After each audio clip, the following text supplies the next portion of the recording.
여러분, 우리는 살아가면서 우리 모두는 무언가에 붙잡혀 살아갑니다. 물질에 붙잡혀 살아갈 수도 있고, 때론 건강이나 사람들의 평가나 인정, 또 여러 가지 세상의 소리, 눈에 보이는 환경과 또 내 문제에 붙잡혀 살아갑니다. 여러 가지에 우리가 이제 붙잡혀 살아간다는 거죠, 인생 가운데. 여러분은 지금껏 살아오면서 무엇에 붙잡혀서 살아오고 계셨습니까? 문제는 내가 무엇에 붙잡혀 사느냐에 따라 우리의 생각과 우리의 감정과 우리의 삶의 방향이 달라집니다. 우리의 인생이 어디에 붙잡혀 사느냐에 따라 우리의 삶의 방식과 문제 해결 방식, 그리고 궁극적으로 인생의 열매가 완전히 달라진다는 겁니다. 여러분, 내가 붙잡혀 산다는 건 내가 다른 말로 묶여 있다는 거죠. 내가 무엇에 묶여 있냐? 물질에 묶여 있냐? 아니면 세상의 것에 묶여 있냐? 환경과 문제에 묶여 있냐? 사람들의 인정과 평가에 묶여 있냐? 예를 들어 내가 물질에 붙잡혀 살아간다면 어디에 묶여서 살아가는 겁니까? 물질에 묶여서 살아가는 거죠. 내 마음과 생각이 물질에 끌려간다는 거예요. 또는 사람들의 인정과 평가에 묶여 있으면 그 사람들의 인정과 평가에 끌려가는 겁니다. 내가 환경과 문제에 붙잡혀 있다면, 거기에 매여 있고 묶여 있다면 환경만 보고 문제에만 집중하지 않을까요, 여러분? 인생이 문제와 환경에 늘 묶여서 살아가는 거죠. 내 마음과 생각이, 내 삶이 문제와 환경에 끌려다닌다는 거예요. 그래서 어디에 묶여 있냐, 무엇에 붙잡혀 있냐가 굉장히 중요한 겁니다. 그래서 우리가 이런 것 때문에 염려하고 걱정하고 두려워하지 않습니까? 이런 세상 것에 묶여서 염려하고 걱정하고 두려워한다는 겁니다. 내가 물질에 묶여 있으면 물질이 없을 때 걱정하겠죠, 염려하겠죠, 두려워하겠죠, 불안하겠죠.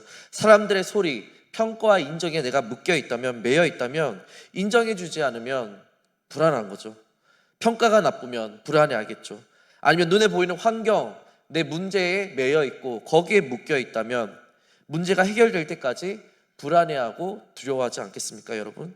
전부 자유하지 못하고 막혀 있고 묶여 있는 불쌍한 인생들이죠. 하지만 만약 우리가 하나님 말씀에 묶여 있고 하나님 말씀에 붙잡혀 사는 인생이라면 그 인생은 어떨까요, 여러분? 우리 인생이 하나님 말씀에 묶여 있다면 물질이 없어도 내 환경이 어떻든지 간에 그게 중요하지 않겠죠. 왜냐하면 하나님이 약속하셨으니까, 나와 함께 하시겠다고, 하나님이 두려워하지 말라고 하셨으니까 담대하게 살아갈 수 있는 거 아닙니까, 여러분? 오늘 바울의 삶이 그렇습니다.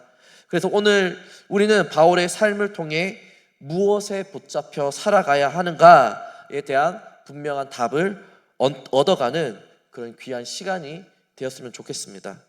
오늘 바울의 이야기는 이렇습니다. 바울은 먼저 이 고린도에 오기 전에 아덴이라는 도시에 있었습니다. 거기에 가서 복음을 전하다가 쫓겨나게 되죠. 계속해서 배척당하고 복음을 받아들이는 사람이 없는 거예요. 어쩌면 그곳에서 바울은 사역의 그런 실패를 맛보게 되는 겁니다. 그리고 고린도에 왔는데 이곳은 바울에게 익숙하거나 편안한 그런 도시가 아니었습니다. 고린도는 어떤 도시였냐면 당시 로마 제국에서 가장 번성했던 상업 도시 중에 하나였습니다. 그렇기 때문에 이 도시는 굉장히 화려했고, 화려한 만큼 그리고 매우 타락한 도시였어요. 우상 숭배는 물론이고 또 음란한 그런 분위기와 풍조가 이 도시를 지배했다는 겁니다. 이런 도시에서 복음을 전하는 것 자체가 어쩌면 굉장히 힘들고, 복음을 전하는 자체가 굉장히 어려운 일이라는 거죠. 또한 이 고린도에 와서 바울은 생계를 위해서 천막을 만드는 그런 일을 해야 할 정도로 바울은 어려움이 있었어요. 더 나아가 많은 유대인들은 바울을 싫어했고 또 바울이 전하는 복음을 받아들이는커녕 반대했습니다. 심하게는 이제 바울을 해치려는 그런 유대인들도 있었어요. 여기 이제 고린도에 있는 그런 유대인들도 마찬가지죠.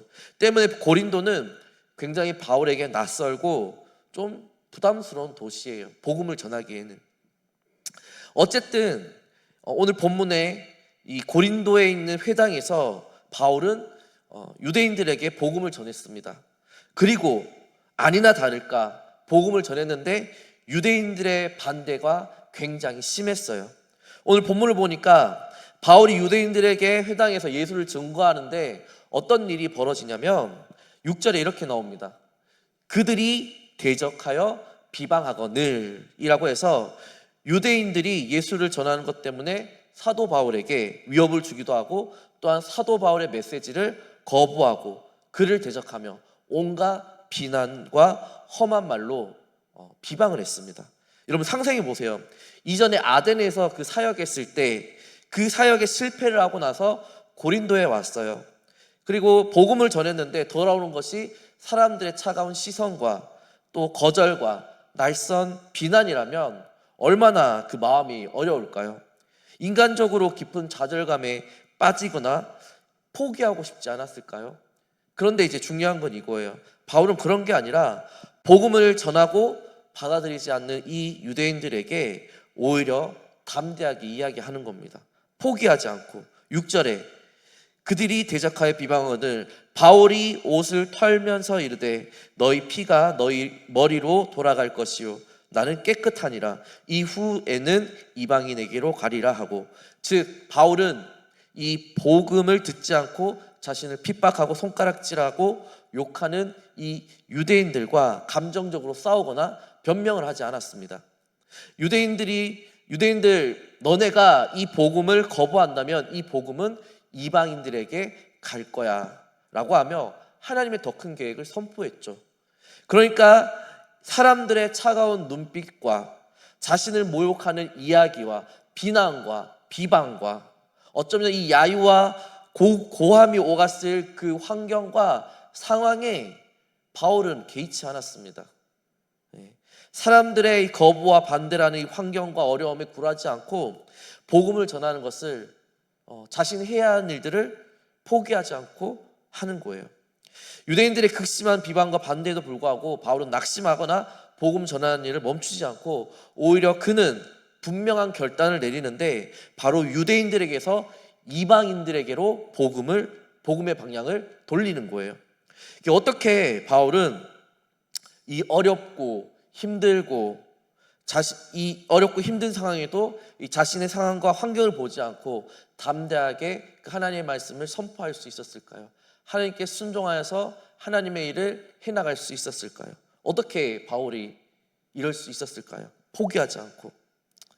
자, 그리고 계속 보면 어쨌든 바울은 아무런 열매와 소득을 얻지 못하고 이제 회당에서 발걸음을 옮기는데 바울이 어디로 갔냐면 7절에 보면 이렇게 나옵니다.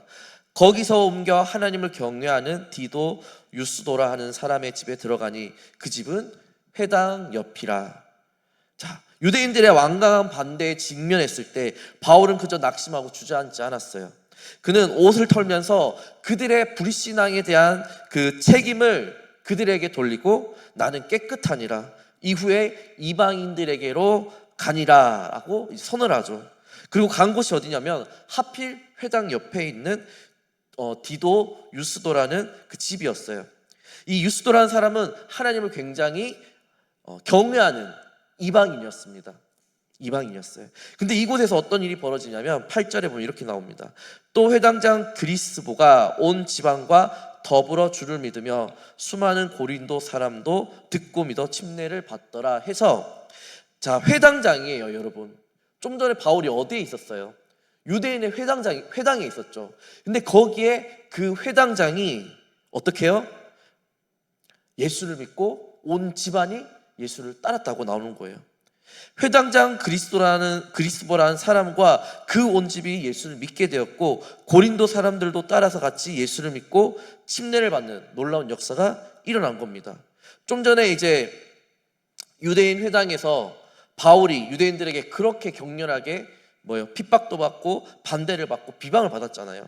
근데 그 회당 최고의 책임자인 회당장 그리스보가 바울을 보고 더 반대를 하고 더 비방을 하는 것이 아니라 오히려 이 회당장이 온 지방과 함께 예수를 믿게 되는 거예요. 신기하고 희한한 일이죠. 인간의 생각으로는 도저히 상상할 수 없는 그런 반전이 일어난 겁니다. 아마 바울은 유대인 회당에서 나올 때 유대인의 반대와 비방에 실망하고 화가 났을 수도 있어요. 또 아덴에서의 그 실패가 떠오를 수도 있었을 겁니다. 하지만 하나님께서는 바울이 유대인 그 회당 안에서 복음을 전할 때 그 회당 안에 예수 믿기를 원하는 그 사람들을 예비해 놓으셨어요. 그래서 그 회당 안에 있었던 그 회당장뿐만 아니라 고린도 사람들이 회당에서 나와 어디요? 바로 옆에 유스도라는 사람의 집에 들어가서 복음을 받아들이는 거죠. 왜냐? 그 회당 안에서는 그 복음을 격렬하게 반대했잖아요. 근데 자기가 거기서 예수를 받아들이고 복음을 받아들인다. 그 사람이 어떻게 될까요? 그렇지 않을까요? 옆에 있는 이방인 집에 있는 유스도라 집에 가서 거기서 복음을 받아들인 거예요. 하나님께서 어쩌면 이 복음을 가장 대적할 수 있는 회당장의 이 마음을 어떻게 움직이셔서 열매를 맺게 하신 겁니다.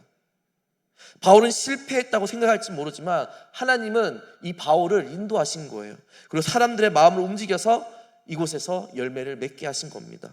만약 바울이 유대인들의 그 반대에 포기하고 좌절했다면, 자기의 생각대로 다른 곳으로 떠났다면 이러한 열매를 볼 수 있었을까요? 그렇지 못했겠죠. 그렇다면 우리가 생각했을 때 바울이 어떻게 또 하나님의 이런 인도하심을 받고 열매를 맺을 수 있었을까요?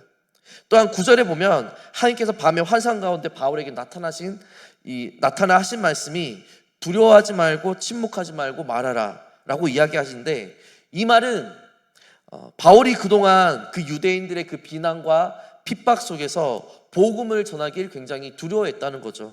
그래서 하나님이 이제 두려워하지 말고 침묵하지 말고 말하라고 하는 거예요. 그래서 하나님이 약속하신 게 이렇게 약속하시는 겁니다. 내가 너와 10절에 보면 이렇게 나옵니다. 내가 너와 함께 있으며 어떤 사람도 너를 대적하여 해롭게 할 자가 없을 것이니. 자, 하나님이 바울에게 함께 하신다고 하셨어요. 또 너를 대적하여 너를 해할 자가 없다. 이 말은 하나님이 바울을 지켜주신다는 거죠. 그러면 바울이 어떤 사람이었기에 하나님이 이 바울과 함께 하신다고 또 지켜주신다고 약속하신 걸까요? 그러니까 바울은 보세요, 어떻게 힘들고 어려운 환경 속에서 낙심하지 않고 복음을 전할 수가 있었으면, 또 바울이 어떤 사람이기에 하나님의 인도함으로 열매를 회당장이 복음을 받아들이는 이런 열매를 맺을 수가 있었을까요? 또한 왜 하나님이 바울과 함께 하시고 바울을 지켜주신다고 약속하셨을까요?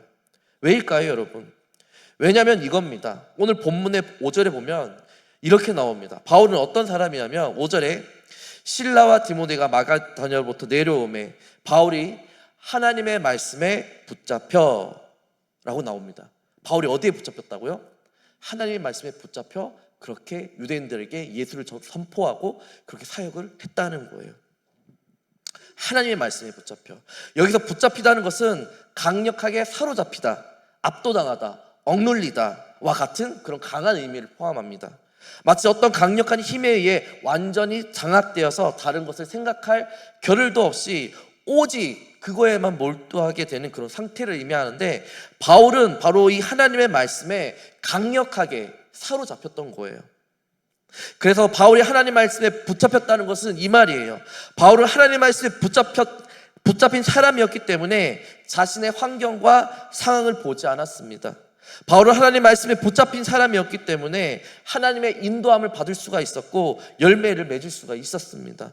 바울은 하나님 말씀에 붙잡힌 사람이었기에 하나님께서 함께 하신다고 약속하셨고 하나님이 지켜주신다고 약속하신 겁니다. 즉 말씀에 붙잡힌 사람은 상황과 환경을 보지 않습니다. 상황과 환경을 넘어서 하나님 말씀에 순종합니다. 하나님이 원하시는 일을 생각하고 하나님께서 시키시는 일을 하는 겁니다. 나에게 손해가 있어도 다른 사람이 나에게 뭐라고 하든 하나님이 참으라 하면 참고, 사랑하라고 하면 사랑하고, 하나님이 이걸 하라고 하면 하는 거고, 하지 말라고 하면 하지 말고, 가라고 하면 가고, 가지 말라고 하면 가지 말고, 때론 세상 가운데 하나님의 말씀대로 살다가 손해를 보고 고난을 당하고 세상 사람들로부터 손가락질을 당하더라도 말씀에 붙잡혀 있으면 묵묵히 하나님 말씀대로 순종하면서 자기의 길을 가는 겁니다. 이 바울처럼. 그러니까 거기에 하나님의 인도하심이 있고, 거기에 하나님의 열매가 있고, 여기에 하나님이 도우심이 있고 함께 하심이 있고, 여기에 하나님이 보호하심이 있는 거죠, 여러분. 만약 바울이 하나님의 말씀에 붙잡혀 있지 않았다면 많은 사람들의 그 험한 말과 그 반대에 부딪혀 포기하고 떠나지 않았을까요? 하나님의 인도를 맛보지 못하고 열매도 없었을 거예요. 나가 하나님의 인도하심 맛보지 못하는데 거기에 어떻게 하나님이 함께 하신다고 말할 수 있으며 하나님이 보호하신다고 말할 수 있겠어요?